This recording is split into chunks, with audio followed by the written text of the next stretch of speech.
let's say somebody calls up and they're like, hey, I'm thinking about putting my home on the market, or it's an outbound call and you booked an appointment. Great. It's time to pre-qual. Before we get together, there's a number of questions I need to ask you. And I'll be brief because I know your time is valuable. Not like, is this a good time? Because if you say, is this a good time? They're going to be like, no. And then you're going to have to chase them down. So I'll be brief because I know your time is valuable. And then we start to clear these rooms room by room. So let's say motivation. Here's a couple questions you could ask around motivation. So, my job's to help you. It's never to talk you into doing anything. I guess I'm curious. I'm sure your home is lovely. It's in a great area. Hopefully I'm not being too straightforward. Was there any particular reason you were even considering selling it? Is it an option for you to not sell the home and still move? Is it an option for you to rent the home and still move?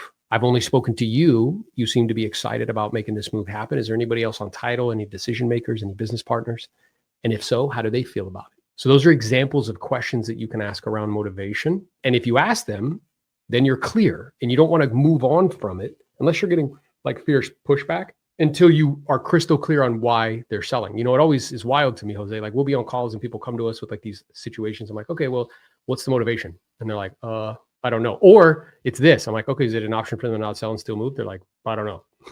Is it an option for them to rent a home and still move? They're like, I don't know. I was being trained. I was told to follow the script verbatim. The question was, when you sell it, where are you moving to next?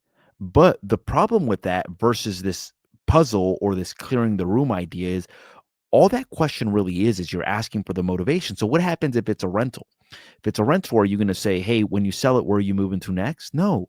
You're going to say something along the lines like, hey, look, after you sell it, is the plan to reinvest the money into another property, or are you simply looking to cash out?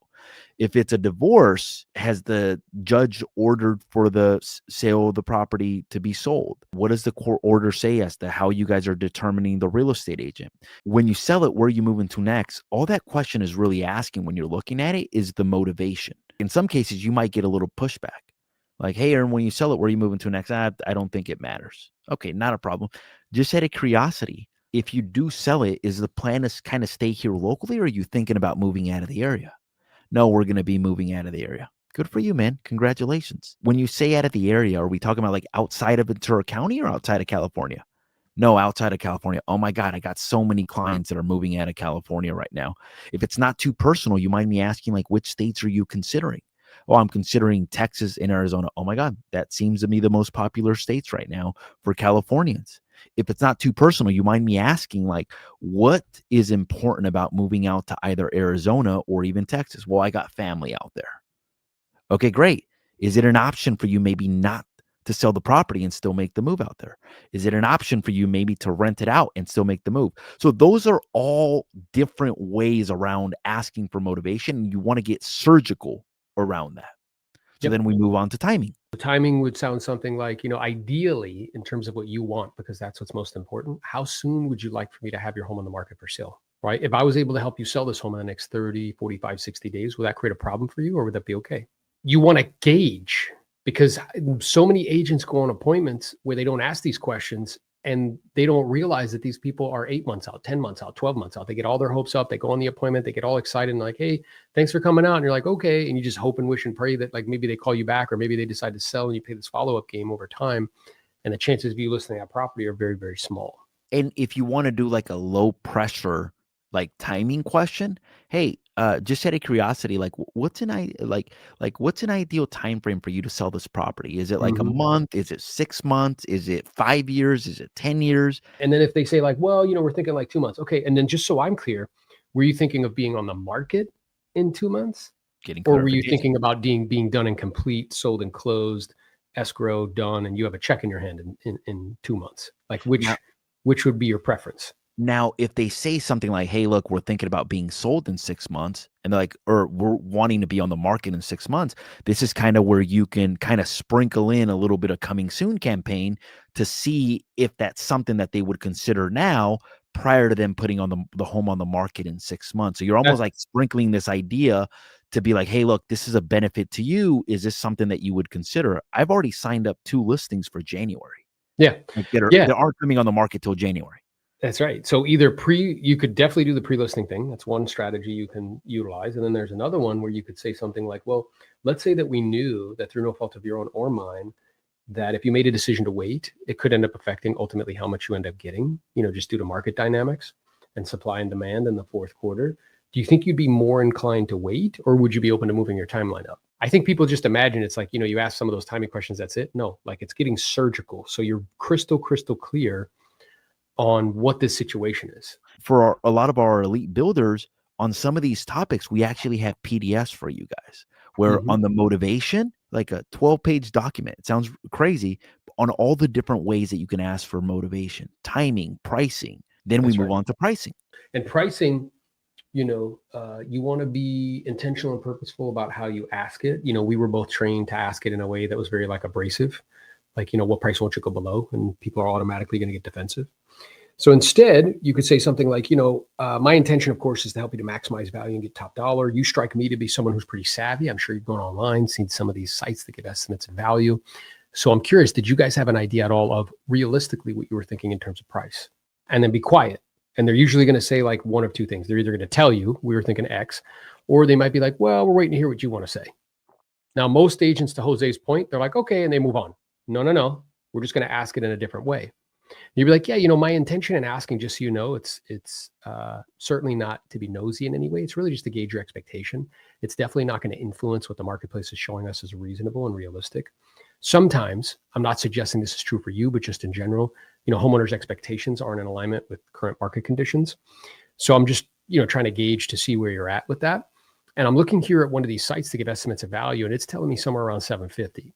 Is that in alignment with what you were thinking? And to be quiet. And you're either going to say, no way, that's way too low. And you're like, okay. And then you can follow up. Okay. So then, were you thinking like 850? And so I'm pulling out the information, even though they initially kind of push back, or they're going to be like, yeah, that's somewhere around there. Okay, cool. So you're just circling back and asking it in a different way. And then the other thing that you want to pay attention to on pricing is in certain scenarios, you're going to ask it a different way. So, like, for example, let's say that it was an expired. You may ask it in a way where, like, hey, look, when you were on the market, did you have anybody make you any offers in writing? Yeah, I had an offer at 750. Okay, if you don't mind me asking, how did you respond back? Well, we countered back at 725. Okay, if you had that offer all over again, would you respond in the same manner? No, Mhm. I should have taken the offer at 700. Okay, great. That paints a picture now of what they're willing to take. That's right. Then we move on, not loan balance. On here it says loan balance. Now I've realized it's actually loan information. And inside the loan information is a loan balance. But there's Yeah. other things that you may want to know about the loan. And there's two ways to go about this. So I'll approach the retail, and then you can handle kind of like on the creative side, other things you want to know about the loan.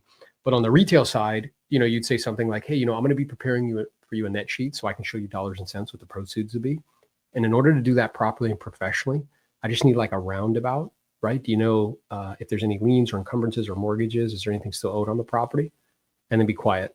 And they'll be like, yeah, we owe like this amount. Okay, great. I got the information.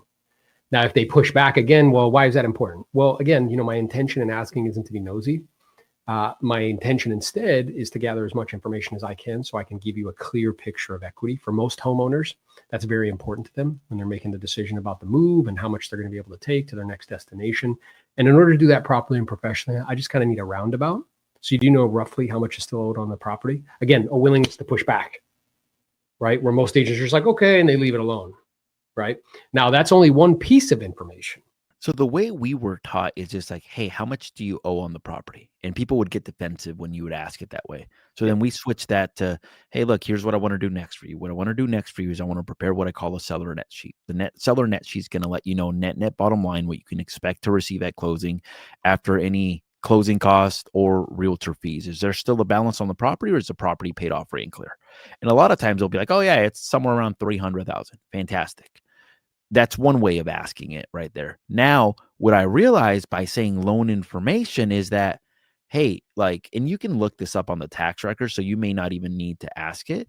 Hey, by any chance, do you have an FHA or a VA loan? If it's not too personal, you mind me asking, like what type of interest rate do you have on the property? If you don't mind me asking, like, what is your payment? What is your principal and interest on the property? Now, this is important a lot of times. Like, even what is your mortgage payment on the home? It's important in some cases when they're selling and buying, because like a lot of times when they're selling and buying, people don't realize that with today's rate, if they have a 2% mortgage Like I've had people like, hey, yeah, Jose, I want to sell my house. Like, fantastic, congratulations. They're like, I'm like, where are you moving? So they're like, I want to buy a property. And then we get to the loan information. I'm like, hey, if you don't mind me asking, what type of interest rate do you have? 2.5. And then I'm like, okay, what's the loan balance? They're like, oh, like 600,000. And I'm like, okay, if you don't mind me asking, what's your monthly payment? And then I may take it a step deeper and say, hey, you know that your payment's going to go up, right, on the new property? And they're like, yeah, we kind of figured. I'm like, do you know what it's going to go up to? And Mm-hmm. they're like, no. I'm like, okay, well, let me ask you this. What price are you going to be purchasing at on the next one? They're like, well, we want to purchase at 1 million. Okay. And then are you going to put all the proceeds from this one to the next one? They're like, yeah. I'm like, how much equity do you think you have? They're like, well, we think we have 500. I'm like, you realize that your next payment's going to be around 7,500? Like, oh no. Yeah, that would never work for us. I'm like, what would be an ideal mortgage payment? They're like, well, we were thinking we're at 4. We were thinking somewhere around 6,000. I'm like, well, in order to be at 6,000 instead of 1 million, you'd have to purchase around 800,000. Would that be doable for you? And they're like, no, it would not be doable. And then we can move on. I don't know if we'll have time to go through all of them, but we'll move on. Maybe we'll do that next week. But we'll move on to the type of sale. So one of the questions that you can ask is like, hey, if you don't mind me asking, is your preference to sell this on the open market, or are you more interested in an off-market transaction? And then be quiet. And they'll tell you. They'll be like, no, I was just thinking like retail or whatever. They may ask you some questions, and then you can kind of take it from there. And to what Jose was saying too, in terms of a type of sale, it kind of bleeds into the creative financing. So it's like, let's say you ask these questions and you get the loan balance or whatever. And what he just said to that client, it's like, hey, I'm curious if there was a way that you could sell this home and allow somebody to take over your mortgage payment. Is that something you would be open to? Because that leads to the type of transactions, like a sub-2 transaction. So just asking these questions will bring to the surface And then, what this probably is, right? and then even questions like, let's say it's a cash offer lead. You might be like, hey, like just out of curiosity, like what's important about selling for cash as opposed to going the traditional route and just listing it with a real estate agent? There you go. Like, hey, what's important about that? Well, to be honest, like I'm really sick and I don't want to, or I have dogs, or I don't want to cause this inconvenience, basically. Yeah. And then this is the piece of the puzzle where you would actually somewhat transition them into a listing if their pricing is more retail. Or you may ask additional questions about that. Be like, hey, look, like, let me ask you this. Like, what if you knew that in order to get your price, you'd have to put it on the open market and that the cash offer wouldn't work out? Is that something that you would be open to? And I hope everybody's seeing here as you're going down the path, because this is cumulative, right? I'm gathering all of this data. We've got all the data from the motivation piece of the puzzle, all the data from timing, all the data from pricing, all the data for loan information, all the data for the type of sale. And then what starts to happen before we even get to creative condition deal makers, decision makers, and agents, what starts to happen is I know that as we're progressing through this, I'm like 80% sure I already know what this is. So then you get into the creative financing. It's not creative finance, I think, and this is the next one that we're doing, is called creative solutions. Yeah, I think that's a better way of saying it, because I think when we think financing, we think kind of Loan. loan, we think math, we think when it's just a solution to a problem. So as we go through and we clear the room by room, and we go through the pieces of the puzzle, this picture emerges. And if it's not like a traditional retail sale, then it may require and more likely than not, requires a creative solution. So then we have to have product knowledge of what those creative solutions are, so we can know in our mind which one with a high degree of probability would serve the client best. So the creative solution has things in there like, and this is where a little bit of investor and the type of sale that I was trying to remember, how we were taught this was just, have you ever thought about selling the property yourself? Yep. That's how we were That was taught. the only question we would ask. That was the only question. But when I looked at that, I'm like, they're not really asking like, hey, are you going for sale by owner? They're really asking just, hey, have you thought about what other options for selling the property are you exploring? Hey, what other solutions? What other solutions? Now, for the creative solutions part, this is where different things come into play. And you've got to know a little bit more. Like, so for example, how many of you guys know what a short sale is? Let me say that if you've been in the business for less than 5 years, you probably don't know what a short sale is. Or you've never facilitated one. Yeah. You've never facilitated one. But when I got into the business in 2010, there was a lot of short sales. When Aaron got into the business, there was a lot of short sales and a lot of REOs. Hey, guess what? There's some in the marketplace now. I don't know if Oh you've yeah. noticed And I this. think they're going to be more prevalent as time progresses. Yeah, especially people who bought after 2022. Yep. A short sale may be a valid option. Somebody who has a reverse mortgage where they owe more than what the property is worth, a short sale may be a valid option. Now, hey, what if they don't have an assumable loan, like a VA or an FHA? A subject to might be a valid option. A assumable loan might be a valid option. A seller financing. So creative solutions includes seller financing. It includes like wraparound mortgages. It includes contracts for deeds, which is just another way of saying seller financing. But it's like, hey, a question, like, let's say that they're like, hey, I want this really high price. It's like, hey, would you ever consider a creative solution? Well, what do you mean? Well, would you ever consider allowing somebody to take over your payments? Like, well, what do you mean? Hey, it sounds like you don't have any equity in the property. Would you ever consider a short sale? Well, I don't What's even that? know I don't even know what it is. Well, Yeah. a short sale is where you sell the property for less than what you owe to the bank. And the bank actually allows you to do this because oftentimes they don't want to take the property back. Like, oh man, you know? So a good way to ask these is, would you ever consider this? Yeah. Would And you in ever order to be consider able that? to ask those questions, though, I have to know what solutions are available. 100%. So that's a separate, like, kind of app that I need to run, and separate specialized knowledge I need to acquire. So the first specialized knowledge is knowing what to say and how to say it. The second is, once you gather all this data, real in-depth knowledge of the different solutions, so that way I can, offer them.